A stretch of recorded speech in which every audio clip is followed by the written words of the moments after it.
Okay guys, welcome back na naman sa aking YouTube channel. No? So bukas update kay Mir4 starting yan 7 AM ng umaga hanggang 10:30 AM ng umaga pa rin. So ano ba yung mga main updates or game updates nito? So una-una new events. So tatlo yan mga bossing. Pangalawa per season of season token extra ends. So meron ng extra 2 guys. Pangatlo new transparency equipment, Choge, Pakwa.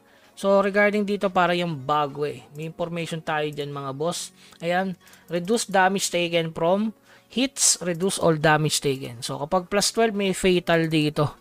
So, siguro ang ganda nyan guys. Increase probability of resistance to weakening. Pahihinain ka, no? So, ito yung bago. Ayan, Bagwa of the early world. Okay? So, yung pang-apat niyan, new appearance equipment. Ayun na nga yung Galactic Rangers. Ayan, yung parang sa RF Online, guys. Hindi ko lang alam kung ito ay nilabas. Nilabas na ba ito, mga boss? Parang di pa, no? So, ayun yung tsura, mga boss. Yan, kung may budget ka, maangas yan, mga bossing. Kasi, syempre, F2P lang. So, makikita lang natin yan sa field.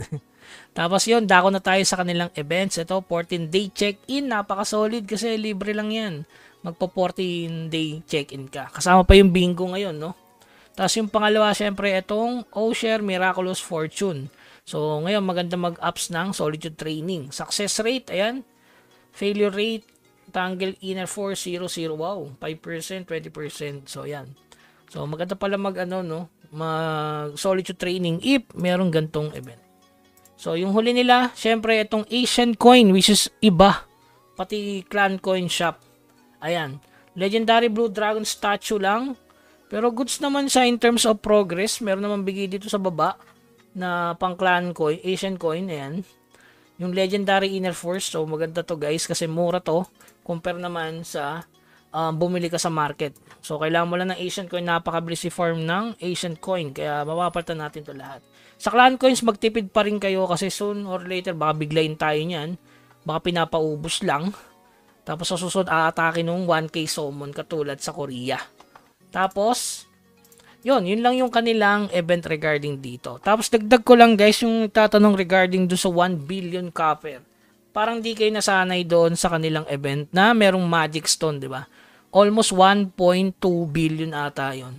Kaya ngayon pa lang mag-ipon ka na yan. Nilabas na nga yung Clan Coins event, tsaka Asian Coin, pero hindi yung expected natin na may 1K summon. Pero maganda naman din kasi may mga pre-summon dyan, pero kakaunti lang. Maganda rin kasi to pang progress ng legendary promotion. Tapos sa mga susunod na events, siguro i-release na yung bagong mapa. No? Kasi yung papansin mo, ito na nga yung, yung Bagwa of the First World. Baka ilabas na tong Purgatory. So abangan natin to sa susunod na 2 weeks. Itong Jangyok Gak. So panibagong progress yan.